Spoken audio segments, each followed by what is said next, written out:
सर्वप्रथम सदगुरु साहेब बंदी छोड़ दीन दयाल कृपाल कृपा सिंधु गुरुदेव साहेब सत्य के सत्य चरणों में अखंड नमन वंदन प्रणाम। सतनाम साहेब बंदगी सभी साधु संत समाज सभी भक्तात्माओं को, परमात्मा के प्रिय अनुयायियों, परमात्मा के चाहने वालों भाइयों, इस वीडियो में कोई शब्द अगर हमसे गलत निकल जाते हैं तो उसके लिए आप हमें क्षमा करें और चलते हैं साहब की एक वाणी की तरफ, जिससे हमें कुछ ज्ञान आप तक पहुंचाने में हमारे ये वीडियो से आपको मदद मिल सके। तो भाइयों चलते हैं साहब की वाणी की तरफ। साहब की वाणी है कि मेरे सदगुरु दई बताए दलाली लालन की, मेरे सदगुरु दई बताए दलाली लालन की। साहब ने कहते हैं, साहब जी कह रहे हैं इस वाणी में कि मेरे सदगुरु, सदगुरु कहते हैं गुरु को, जो वेदी गुरु है, कि सदगुरु ने बता दिया क्या उस हीरे को, दलाली लालन की। दलाली शब्द से कहा जाता है कि जो पटाने वाला है, किसी सौदे को पटाने वाला है, जैसा किसी के पास कोई खरीदने वाला और बेचने वाला होता है तो दोनों के बीच को जो समझौता करके पटावता करके उस वस्तु को दी जाए और खरीदाई जाए और बेचाई जाए, तो उसे शायद दलाली कहते हैं। इसीलिए साहब कहते हैं कि दलाली करने वाले कौन है?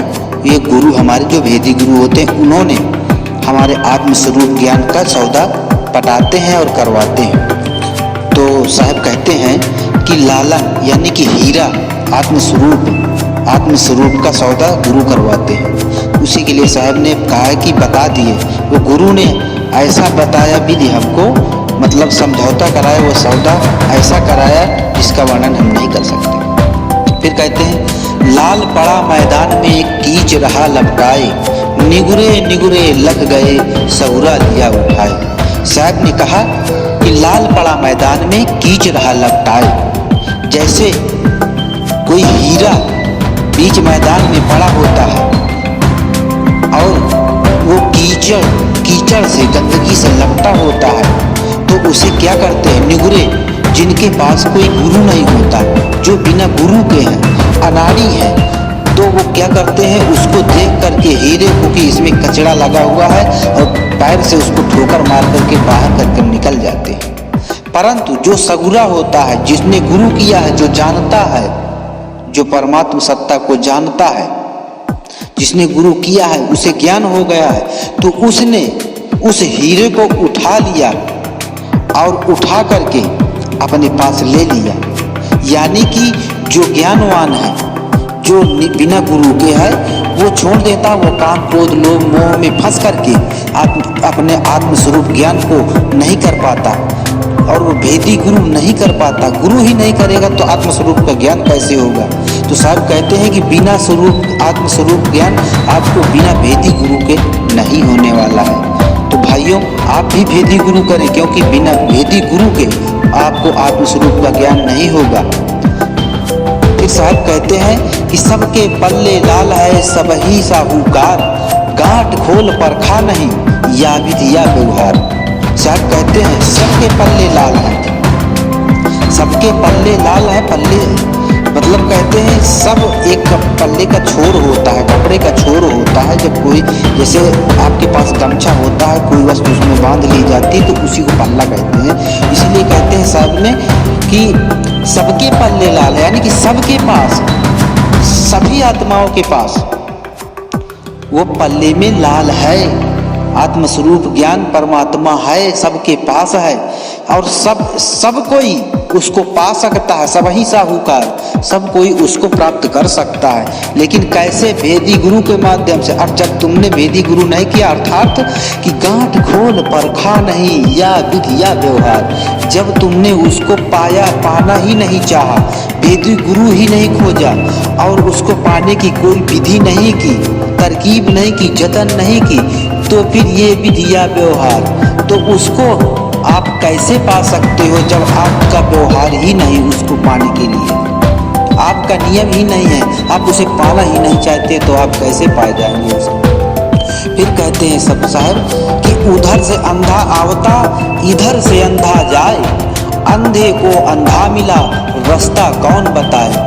संसार में आप देख रहे हैं आजकल सब अंधे ही हैं, मतलब अंधे शब्द से साहब ने कहा है कि बिना आत्मस्वरूप ज्ञान वाला ही अंधा है। जिसके आत्मस्वरूप ज्ञान नहीं है, वो जिसके पास सार शब्द नहीं है और वो आत्मभेदी गुरु नहीं है और वो सबको बेवकूफ बना रहा है। अब वही साहब कह रहे हैं, कोई कहता हमारे पास सार शब्द, कोई कहता हमारे पास है, कोई कहता हम सही है, हमारा पंथ सही है, हमारे गुरु सही है, कोई कहता हमारा सही है, लेकिन वो कोई सही नहीं, सब अंधे के अंधा, अर्थात किसी के पास सच्चा ज्ञान नहीं है, भेद नहीं है, आत्मस्वरूप ज्ञान नहीं है और झूठे ही सब कह रहे हैं, सबको बेवकूफ़ बना रहे हैं। क्योंकि इसका धंधा शुरू हो गया, बिजनेस हो गया है, परमात्मा को प्राप्त करना और उसके विषय में उलझा देना इन लोगों का धंधा बन गया है। ये अपना पेट पाल रहे हैं, अपना जीवन यापन करते हैं, सभी शिष्यों के रुपए पैसे धन दौलत बर्बाद करके और उनका जीवन भी बर्बाद कर देते हैं। तो ये साहब कहते हैं कि उधर से अंधा आवता इधर से अंधा जाए, मतलब एक तरफ से एक अंधा आ रहा है और एक तरफ से एक अंधा जा रहा है। तो साहब वही कह रहे हैं कि अंधे को अंधा मिला और वो दोनों आपस में मिल गए, अब रास्ता नहीं जानते। तो भला बताओ, जब एक अंधा वो है आने वाला, एक अंधा जाने वाला, तो कौन भला बता सकता है कि ये अंधे तू इधर से चला जा, तू इधर से चला जा। अर्थात जब दोनों अंधे ही अंधे होंगे तो कौन बताएगा उसको रास्ता कि भाई तू इधर से चला जा, तू उधर से चला जा। अर्थात सभी अंधे हैं, जितने गुरु एक दूसरे को जब जानते नहीं तो बताएंगे क्या, और आप तो ले डूबते हैं और दूसरे को भी ले डूबते हैं कि हमारे पास है और हमारे साथ चलो। वो दूसरे को भी अंधा है, आप कुआं में जाता है और कहते ले हमारे पीछे पकड़ कर आओ, और आपने तो कुआं में जाकर गिर पड़ा और जो शिष्य लोग हैं उनको भी लेकर के कूद पड़ा और मर गए। इसलिए साहब कहते हैं कि अभेदी गुरु की तलाश करनी चाहिए, हमें अंधे गुरु की नहीं तलाश करनी चाहिए जो अंधा है। फिर साहब कहते हैं कि मक्खी बैठी शहद पर पंख रही लिपटाए, उड़ने की आशा करे लालच बुरी बलाए।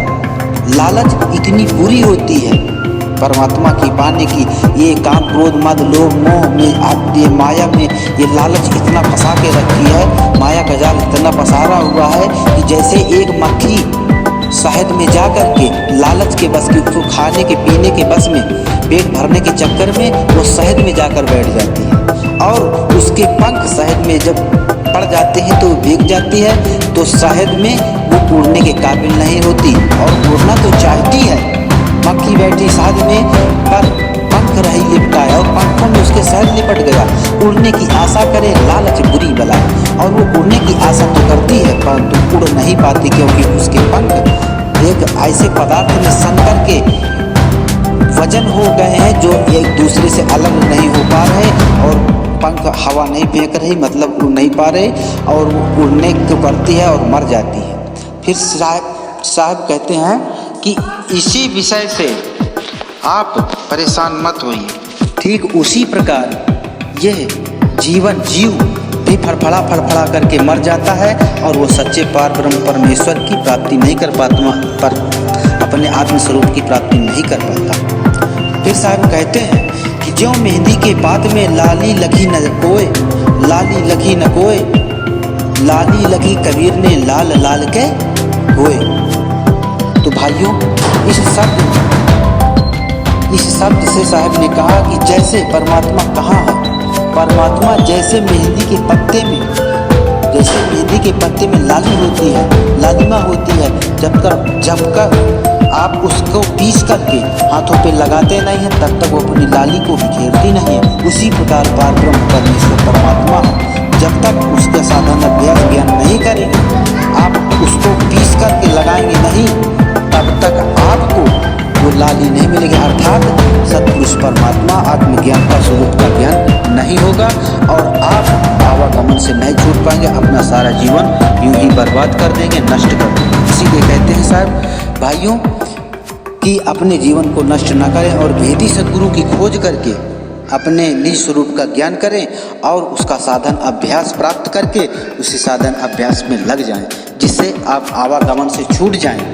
भाइयों आशा करते हैं आप समझ गए होंगे। हमारी सभी वीडियो को देखने और समझने परखने के लिए हमारी वीडियो को लाइक और सब्सक्राइब करें, जिससे आपको सच्चा ज्ञान मिल सके और वीडियो बड़ा होने के कारण हमने आपको जल्दी में कुछ शब्द गलत कहे हों या कोई शब्द रह गए हों तो उसके लिए आप हमें क्षमा करें। अगले वीडियो के आने तक अब सभी लोगों को, सभी भक्तात्माओं को, सभी जीवात्माओं को हमारा सतनाम साहिब।